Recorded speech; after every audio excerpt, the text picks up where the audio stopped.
She was hanging there like prey left for scavengers, silver chains wrapped around her wrists and ankles, burning into her flesh with every shallow breath. The metal glowed faint blue in the afternoon sun of the Malagasy highlands, and smoke curled from where it touched her skin.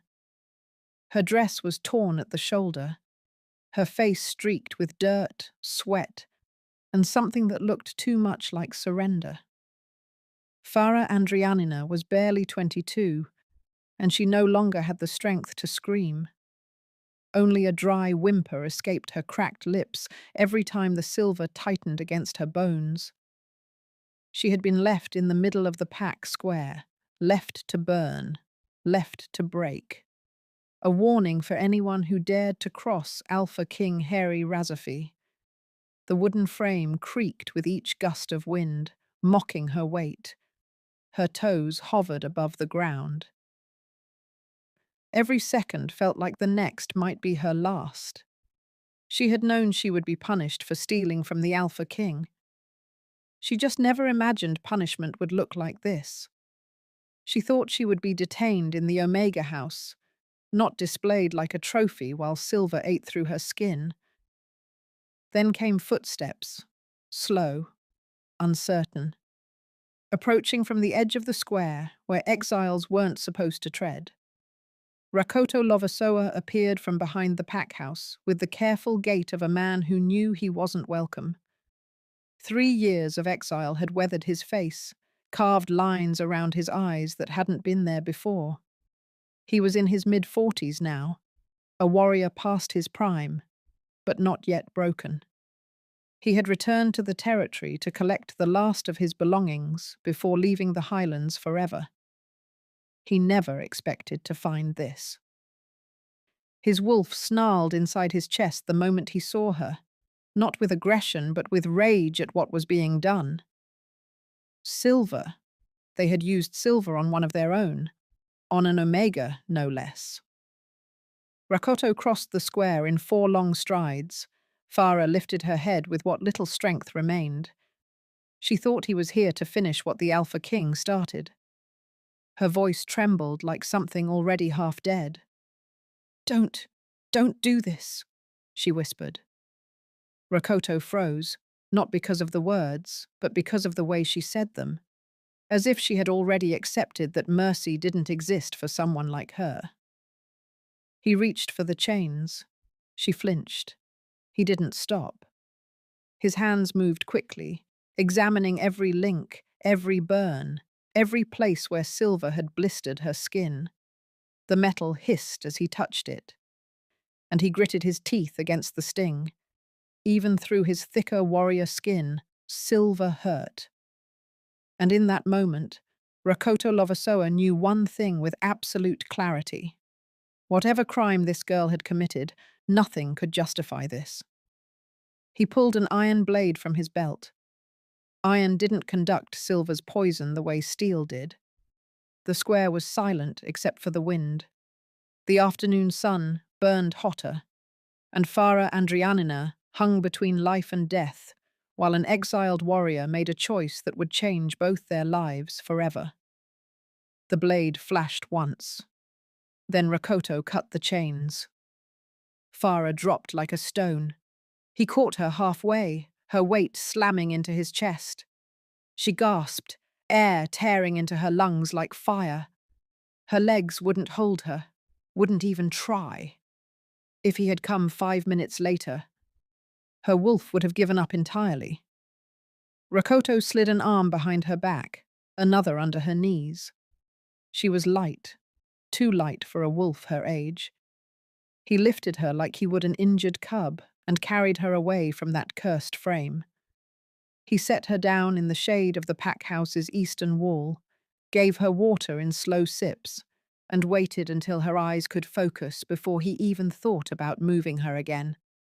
Up close, she didn't look like a criminal, just a scared Omega with a stubborn jaw and eyes that refused to stay closed. Her lips trembled. "I stole from him," she whispered, "from Alpha King Harry. I went into his private vault, took his documents." Rakoto didn't say anything for a moment. Her confession sat in his gut like a stone. So she really was a thief. The Alpha King hadn't lied about that part. He glanced toward the tree line, his wolf's instincts screaming that they needed to move. Now. The enforcers would have sensed the chain break by now. You know he had every right to detain you in the Omega House, Rakoto said quietly. The Omega House? Her voice came out rough, damaged. Not silver chains in the pack square. That shut him up for a good long while. He helped her to her feet, steadying her when she swayed. Her burns were already starting to heal, but slowly, too slowly. Silver poisoning lingered. They moved toward the edge of the pack territory, staying in the shadows. Rakoto's wolf prowled beneath his skin, alert to every sound, every shift in the wind. Why did you do it? He asked finally. Why steal from him? Farah's eyes held something darker than simple greed. Because I saw something I wasn't supposed to see, she whispered. And I took the only evidence that could prove it. They made it to Rakoto's old den, just as the sun began its descent behind the highland peaks. The cave sat tucked into the foothills, hidden behind a curtain of wild vines and scrub brush that most wolves would pass without a second glance. It was cold and bare inside, nothing but stone walls and the faint smell of old smoke, but it was hidden. And right now, hidden was all that mattered. Rakoto built a small fire near the entrance while Farah sat against the far wall, her hands still shaking. The flames caught slowly, crackling to life and pushing back the shadows. The warmth felt good against the chill that had settled into the cave with nightfall. He watched her from across the fire. She looked smaller somehow, curled against the stone with her arms wrapped around her knees. The silver burns on her wrists had stopped smoking, but the skin remained raw and angry. Healing would take time. Silver always did. Tomorrow I'll take you to the Council of Elders, Rakoto said finally, breaking the silence that had stretched between them since they'd arrived. You stole. You answer for that. But in front of the elders, not hanging from silver. Farah stared at the fire. The flames reflected in her eyes, dancing like something wild and untamed. There was something else there too, something pressing behind her gaze, something darker than simple theft. She swallowed hard.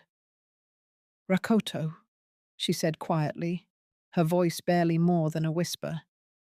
I did steal, but I stole the wrong thing.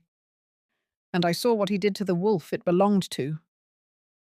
Rakoto stared at her across the flickering firelight. The words hung in the air between them, heavy with meaning he didn't yet understand. What did you see, Farah? She took a breath that shook her whole body, because once she answered that question, there would be no going back for either of them. No pretending this was just about stolen documents and pack justice. No walking away clean.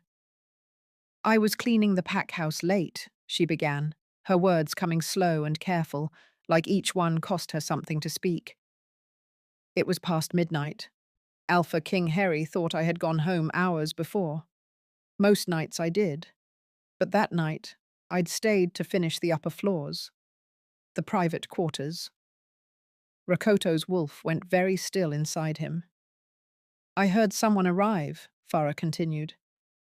Not one of us. Not pack. I could tell by the way they moved, the way they smelled. Different. Northern territories different. She paused, staring into the fire as if she could see that night playing out again in the flames.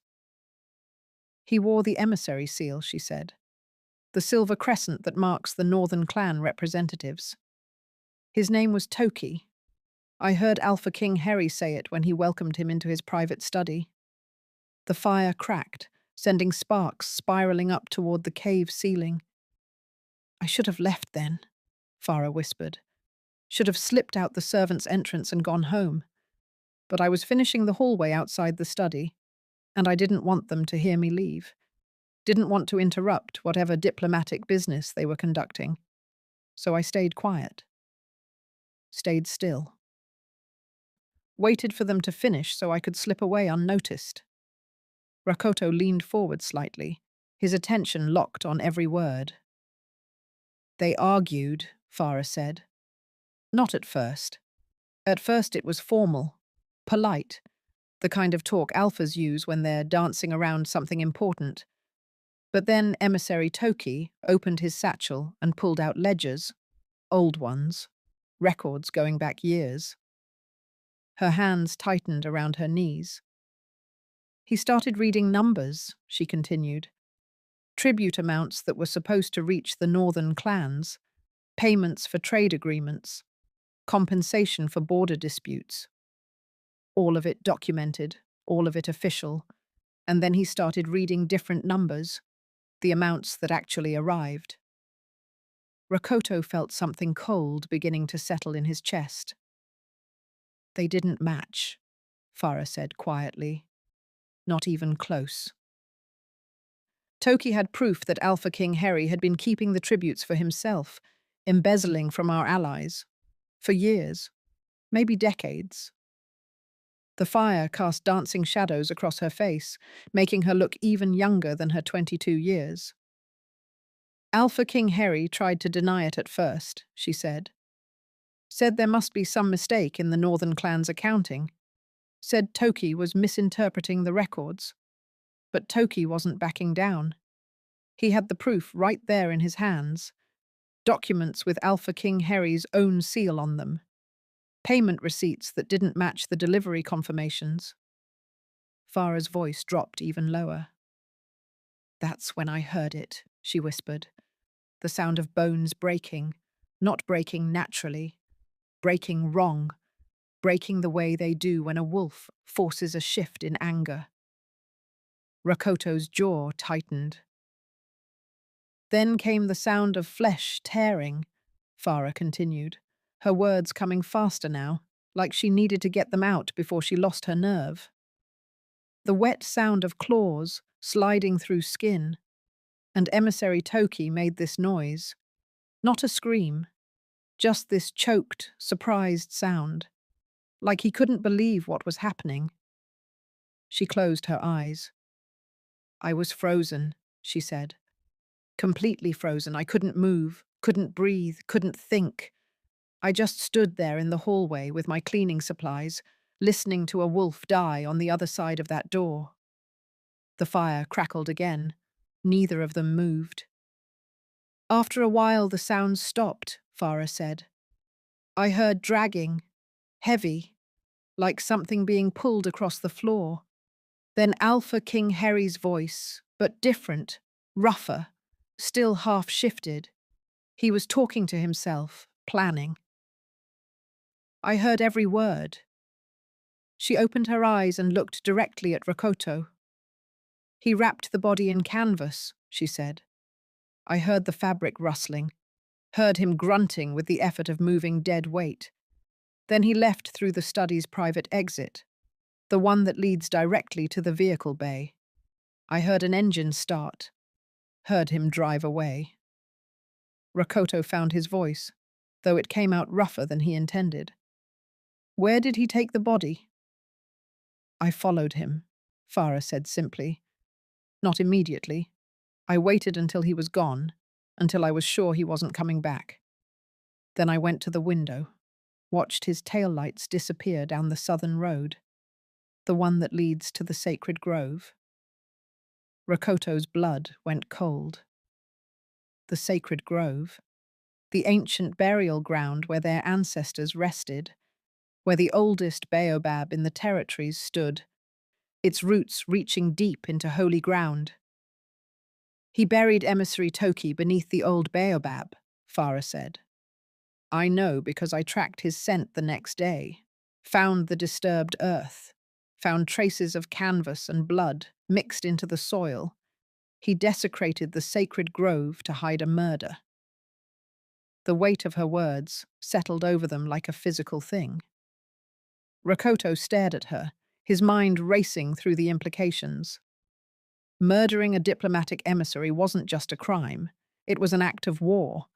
It was treason against every pack alliance in the Highlands. If the northern clans discovered that their representative had been killed, that his murder had been covered up, they would demand blood. They would demand justice. And if Alpha King Harry had truly been embezzling tribute payments for years, the scandal would tear apart pack relations across the territories. The ledgers, Rakoto said slowly. The documents you stole. Farah reached inside her torn dress, into a hidden pocket she'd sewn along the inner seam. She pulled out papers, folded small and tight, edges worn from being pressed against her skin during their flight. She unfolded them carefully and held them out across the fire. Rakoto took them, his hands steady despite the storm building inside him. The pages were covered in neat columns of numbers, dates, amounts, official pack seals pressed into the bottom of each page, and in the margins, different handwriting, corrections, discrepancies, notes in what he recognized as Northern clan script. These were in Alpha King Harry's private vault, Farah said. The one in his study. After I followed him to the sacred grove, after I saw where he'd buried the body, I knew I needed proof. Something more than just my word against his. An Omega's testimony wouldn't be enough to accuse an Alpha King of murder. She was right about that. Pack hierarchy ran deep. An Omega accusing an Alpha of anything required extraordinary evidence. An Omega accusing the Alpha King himself. That required undeniable proof. So I went back to the pack house 3 nights later, Farah continued. Waited until he left for a border patrol, broke into his study, found the vault behind his desk. How did you open it? Rakoto asked. A ghost of a smile touched her lips, bitter and sad. I'm an Omega. We're supposed to be beneath notice, harmless. So I noticed things other wolves didn't, like the fact that Alpha King Harry used the same combination for everything. His birth year and his father's death year. Not particularly creative. She gestured to the papers in Rakoto's hands. I took those because they were the only things in the vault that didn't belong to pack business, she said. Everything else was standard. Territory deeds, trade agreements, banking records. But these were hidden at the bottom, wrapped in cloth like he didn't want anyone to see them. And when I read them, I understood why. Rakoto scanned the documents again, his eyes catching on specific entries. Tribute payment, 50,000 to northern clans for mineral rights, but the delivery confirmation showed only 30,000 received. Border settlement, 75,000. Compensation for disputed hunting grounds, but northern clan records indicated 45,000 arrived. On and on, page after page, years of systematic theft. Millions stolen from allied packs. This is enough to destroy him, Rakoto said quietly. This proves everything. I know, Farah said. That's why he hung me in silver. That's why he wanted me to die slowly in the pack square where everyone could see. Not as punishment for a thief. As a warning. As a message to anyone else who might think about crossing him. Silence settled between them again, but this time it was different. Heavier. Weighted with the knowledge of just how much danger they were both in now. If we stay here, Farah said finally, her voice barely more than a whisper. He will come back, with his enforcers, with a story that makes me the villain and you the fool who believed a thief, and only one version of events will survive. Rakoto folded the documents carefully and tucked them inside his own shirt, close to his chest where they wouldn't be lost. "The Council of Elders," he said. "They're 3 days' run north, maybe 4 if we're careful. Their territory is neutral ground. Alpha King Harry's bloodline means nothing there. His authority ends at their borders." 3 days, Farah repeated. "He'll send his best hunters, Andri and Fanillo. They tracked a rogue wolf across half the highlands last year, brought him back in pieces." "Then we don't give them pieces to bring back," Rakoto said, his voice hardening with determination. "We run fast, we run smart, and we make sure we reach the Elder Council alive." He stood, moving to the cave entrance to check the darkness outside. The moon was rising, nearly full, casting silver light across the highland landscape. Good for running, bad for hiding. "We leave now," he said. "While we still have the advantage of surprise. He'll expect us to rest, to tend your wounds, to wait until morning. We don't give him that expectation." Farah pushed herself to her feet, swaying slightly but keeping her balance. The silver burns on her wrists had faded to angry red welts, still painful but no longer smoking. Her wolf was healing her, slowly but steadily. "I can run," she said. Rakoto looked at her across the dying fire. She was small, young, wounded. An Omega who should have been protected by her pack, not tortured by its leader. But there was something in her eyes now that hadn't been there when he'd first found her hanging in the square. Something fierce and unbreakable. "Then we run," he said. By the time the moon reached its peak in the night sky, they were already miles from the cave, moving through the highlands with the desperate speed of wolves who knew death was tracking them. Rakoto kept them to the rocky paths where their scent would scatter quickly in the mountain wind. He chose routes that crossed streams, that wound through patches of wild herb that would confuse tracking noses. Every trick he'd learned in his years as a warrior, every survival skill he'd honed during his exile, he used now. Farah followed close behind, her breathing steady despite the pace. She was stronger than she looked, her Omega wolf giving her endurance even if it didn't give her the raw power of higher-ranked wolves. They ran through the night without stopping, putting as much distance as possible between themselves and pack territory. Behind them, somewhere in the darkness they'd left, Rakoto knew Alpha King Harry was discovering the broken chains, was realizing his prisoner had escaped, was calling his enforcers and beginning the hunt. The race had begun, and the highlands held no mercy for those who lost. The second night of running, Rakoto felt something shift inside his chest. A pull, a tightness that had nothing to do with exhaustion or fear or the desperate pace they'd been keeping since fleeing the cave. They had stopped to rest in a narrow gorge, hidden beneath an overhang where the wind couldn't carry their scent, and the stone walls would mask their heat signatures from any wolves tracking by infrared. The moon hung heavy and bright above them, painting everything in shades of silver and shadow.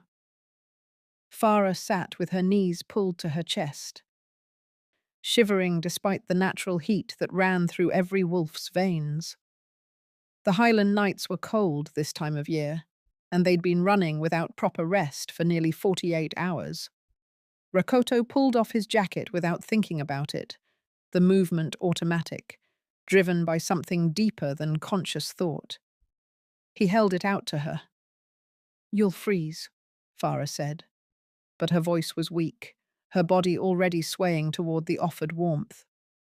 "I've survived worse," Rakoto replied.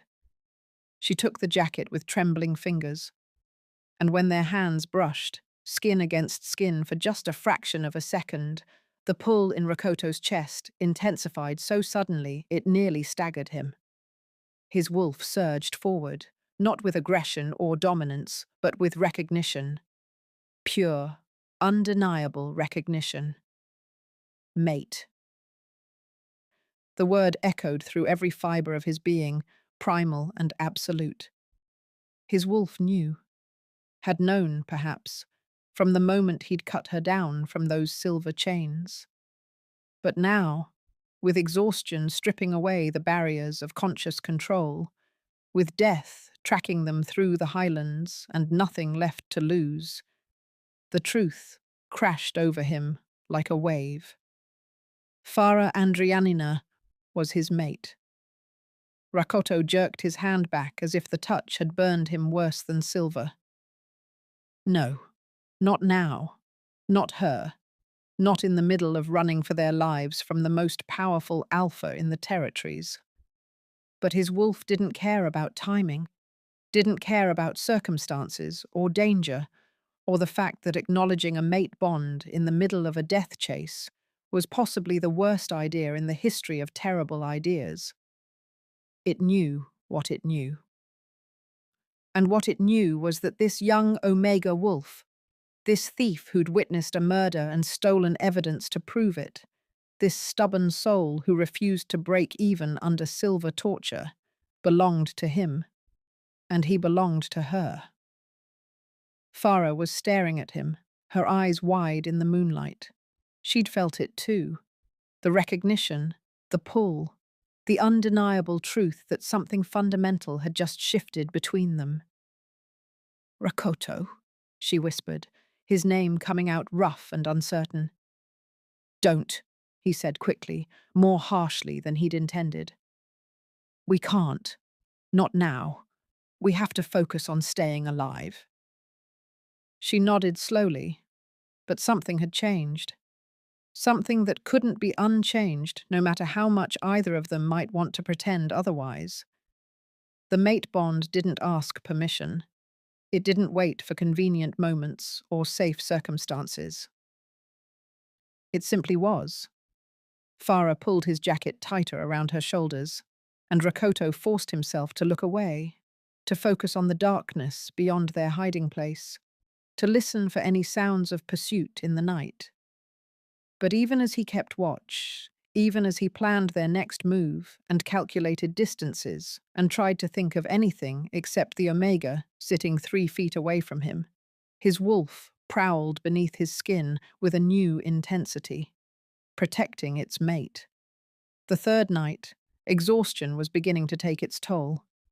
They'd been running for 3 full days with only brief stops to rest, drink water from mountain streams, and scan the horizon for signs of pursuit.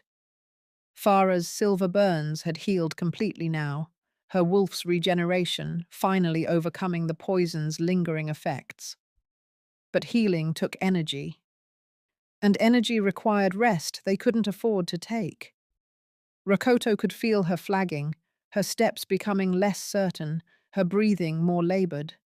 She was pushing herself past safe limits, running on nothing but will and fear, and the desperate knowledge that stopping meant dying. "We're close," he told her as they crested another ridge, looking down at the valley that stretched before them. "The Elder Territories are just beyond that next mountain range. 2 more hours of hard running, maybe 3. "I can make it," Farah said, but her voice was thin, stretched tight. Rakoto was about to respond when he heard it. A howl. Behind them. Close. Too close. His blood turned to ice. They'd been found. Another howl answered the first, this one from a different direction. The enforcers were coordinating, boxing them in, cutting off escape routes with the practiced efficiency of wolves who'd hunted together for years. "Run," Rakoto said, the word coming out as a command his alpha instincts couldn't suppress. "Run now, and don't stop." They ran, down the ridge, across the valley floor, every muscle screaming in protest, lungs burning with the thin mountain air. Behind them, the howls multiplied, grew closer, more urgent. The hunters had caught the scent and were closing in for the kill. Rakoto could hear them now, not just their voices, but their footfalls, the sound of powerful wolves in full pursuit, fed on alpha strength and pack rage. They were faster than him, faster than Farah, unburdened by exhaustion or injury or the weight of evidence that might bring down a king. The forest ahead grew denser, trees rising like dark sentinels against the moonlit sky.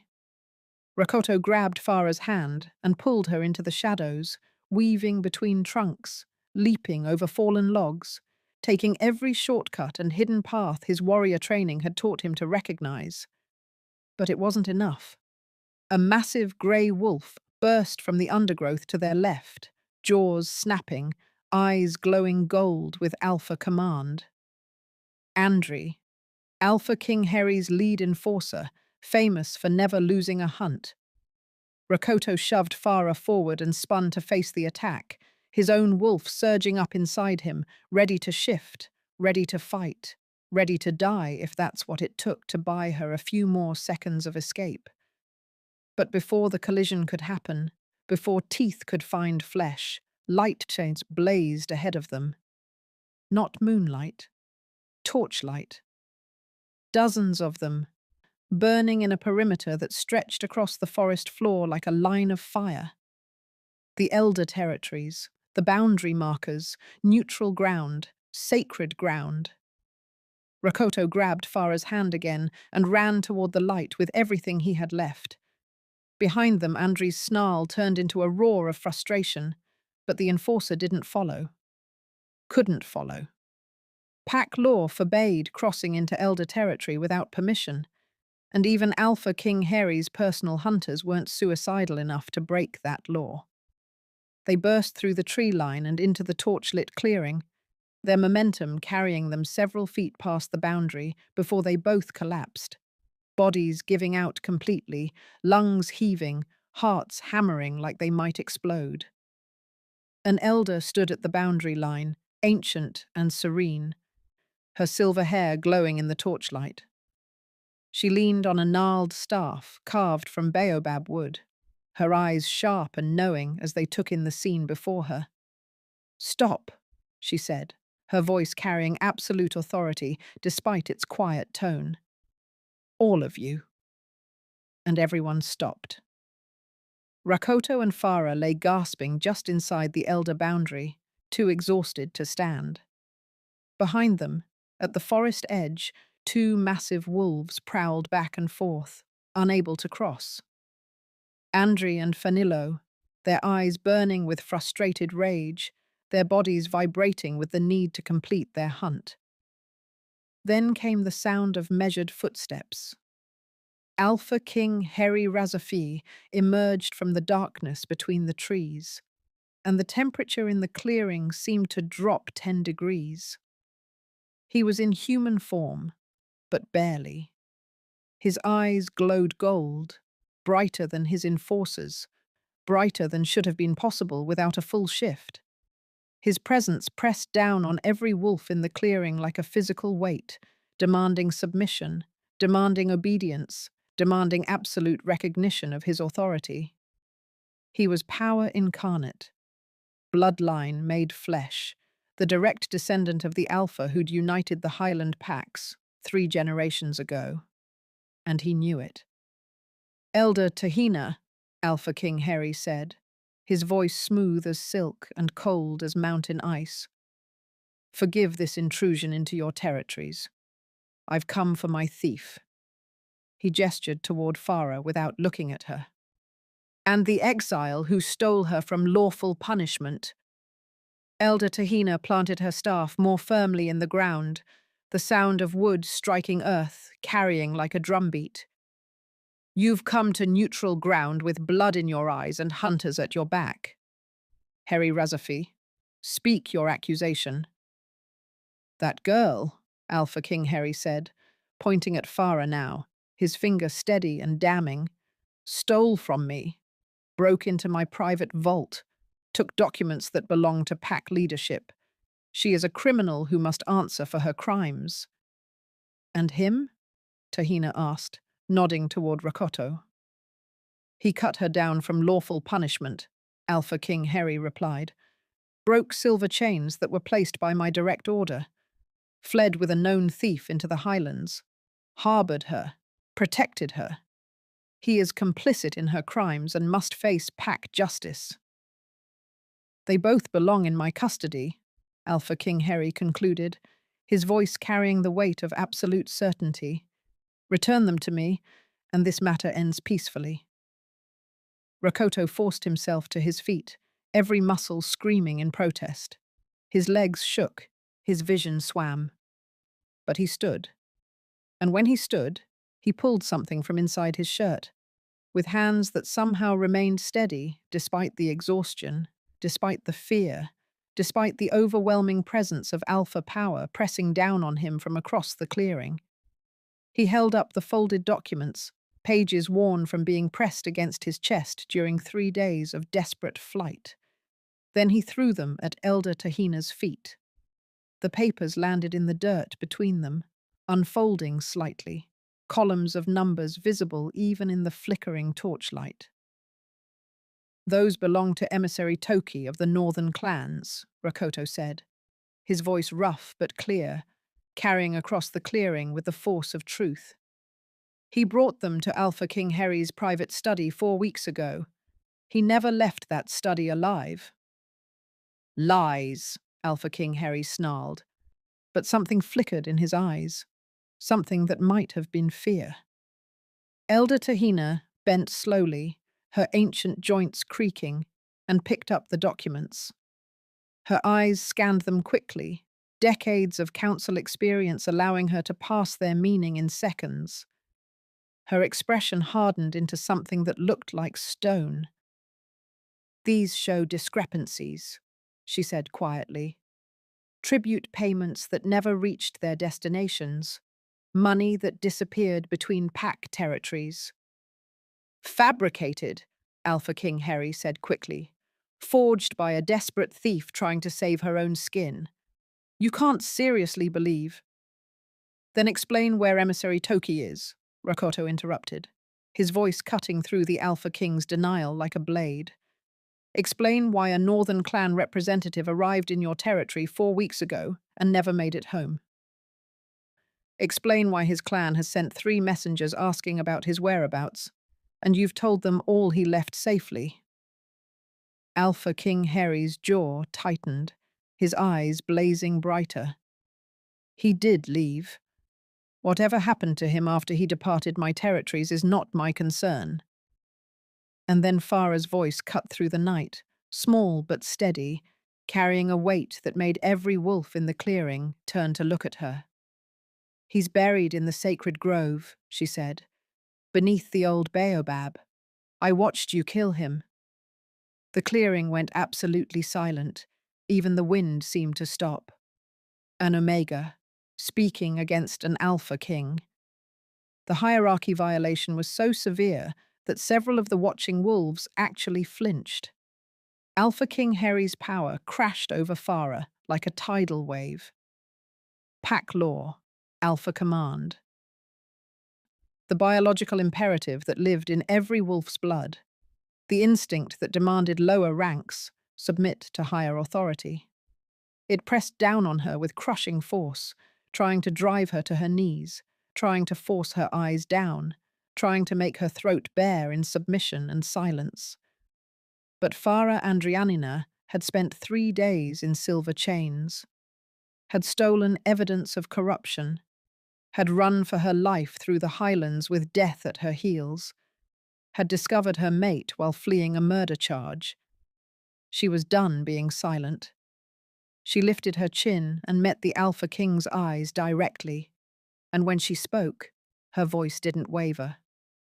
You shifted your claws, she said, each word deliberate and clear. Just your hands, just enough to kill.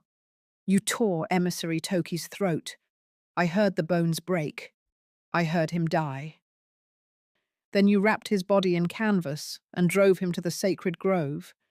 You buried him beneath the old baobab. You desecrated holy ground to hide a murder. Every wolf stared at her.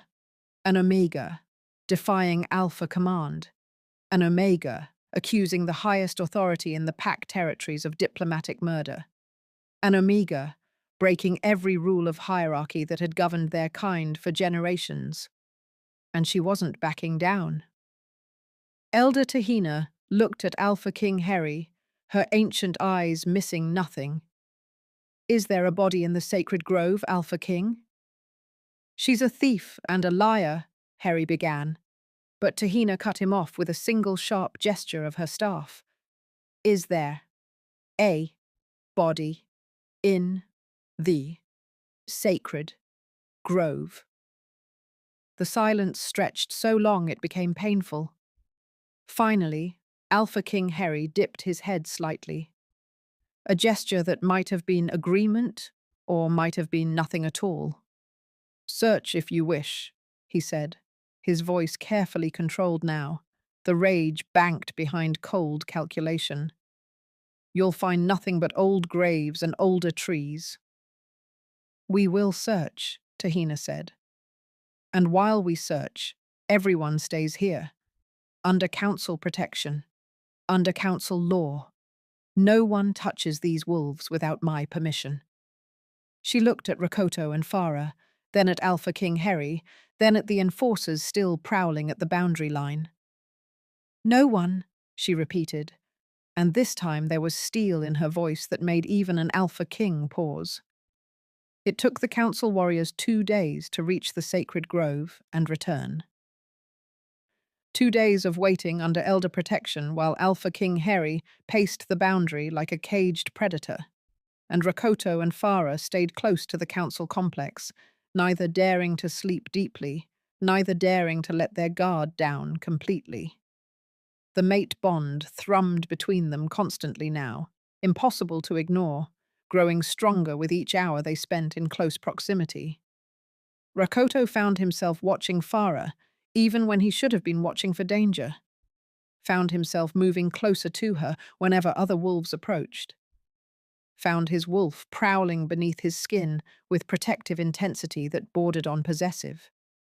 And Farah, exhausted and wounded, and facing the very real possibility that her testimony might not be enough, kept gravitating toward him, sitting close enough that their shoulders brushed. Meeting his eyes across crowded rooms, seeking comfort in his presence even though neither of them spoke about what was happening between them. On the morning of the 3rd day, the council warriors returned. They brought bones. Canvas with pack scent still clinging to it despite weeks in the earth. A northern clan emissary seal on a silver chain, wrapped around a skeletal neck. And claw marks on the ribs, distinctive and unmistakable, that matched the records the council kept of every alpha's unique shifted form. Elder Tahina stood in the council circle with the remains laid out before her on a ceremonial cloth. Every wolf in the elder territories had gathered to witness what happened next. Rakoto and Farah stood on one side of the circle. Alpha King Heri stood alone on the other, his enforcers barred from entering. His authority suddenly looking far less absolute than it had 3 days ago. Alpha King Heri Razafi, Elder Tahina said, her voice carrying across the assembled wolves with the weight of centuries of pack law behind it. You are accused of murdering a diplomatic emissary from the northern clans. You are accused of embezzling tribute payments meant for allied territories. You are accused of attempting to silence a witness through torture and attempted murder. How do you answer these accusations? Alpha King Heri stood alone in the circle, and for the first time since Rakoto had known of him, the Alpha King looked uncertain.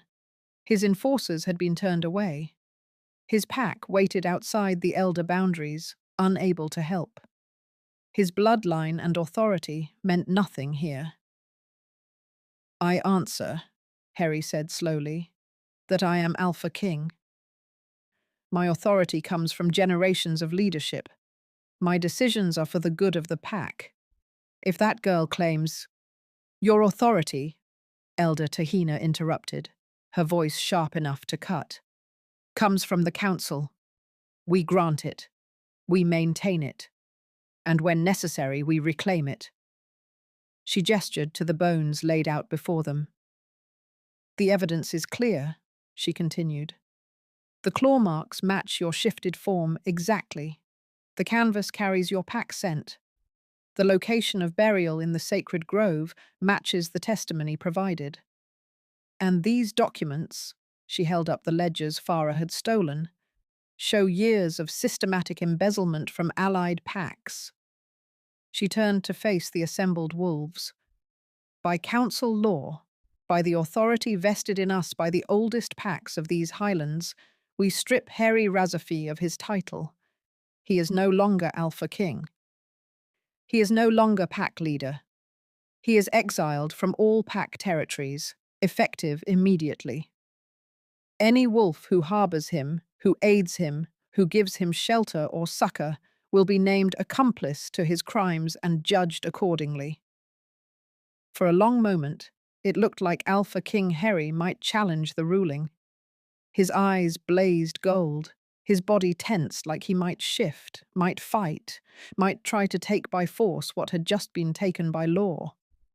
But he was alone, surrounded by council warriors, facing the combined authority of every elder in the highlands. And even Alpha pride had its limits when faced with those odds. He turned without another word and walked into the darkness beyond the torches, his footsteps echoing in the sudden silence. Gone. Exiled, stripped of everything he'd once commanded. And with his departure, something fundamental shifted in the Highland territories. Elder Tahina turned to Farah, her expression softening slightly. Farah Andrianina, you are granted protected status by council decree. No wolf may touch you, threaten you, or seek retribution for your testimony.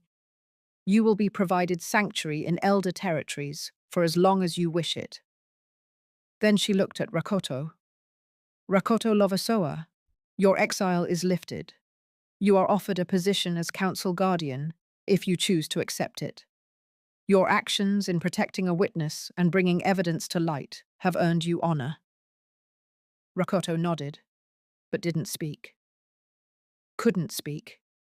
The relief was too overwhelming, mixed with exhaustion and lingering adrenaline, and the constant pull of the mate bond that had been driving him half mad for 3 days. The crowd began to disperse. Wolves returning to their duties, the crisis resolved, justice served. But Rakoto and Farah remained standing in the circle, neither quite certain what happened next. They had survived.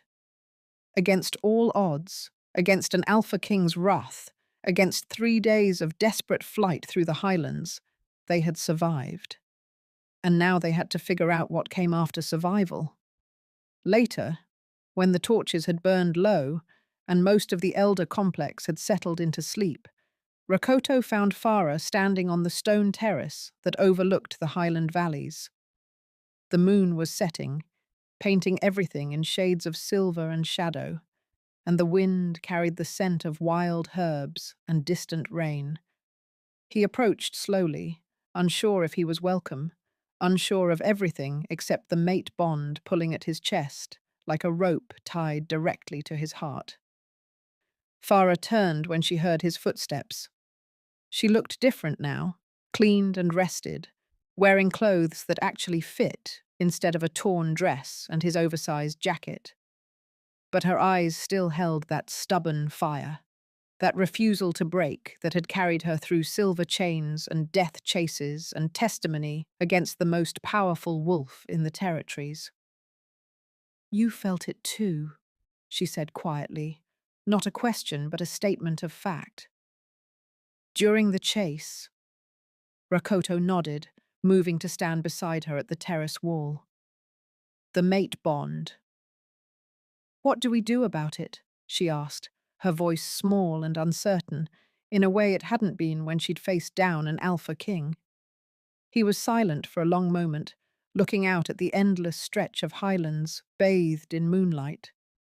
Then he turned to face her properly, really looking at her for the first time since he'd cut those silver chains, what felt like a lifetime ago. We take it slow, he said finally. We heal. We figure out who we are without running for our lives or testifying at council hearings. And then when we're ready, we see where this bond takes us. Farah smiled. It was small and hesitant, and carried the weight of everything they'd survived together. But it was real. I stole from an alpha king, she said, a hint of humor creeping into her voice. You cut me down from silver chains. We exposed a murderer and survived a death chase through the highlands. Taking it slow might be nice, Rakoto agreed, and found himself smiling back. She leaned against his shoulder, and he wrapped an arm around her. And they stood together on that terrace, watching the moon set over the highlands they'd nearly died crossing. Below them, the territories stretched endlessly, golden in the fading moonlight. Somewhere in that vast landscape, a new alpha would rise. Pack relations would be rebuilt. Justice would continue its slow, grinding work.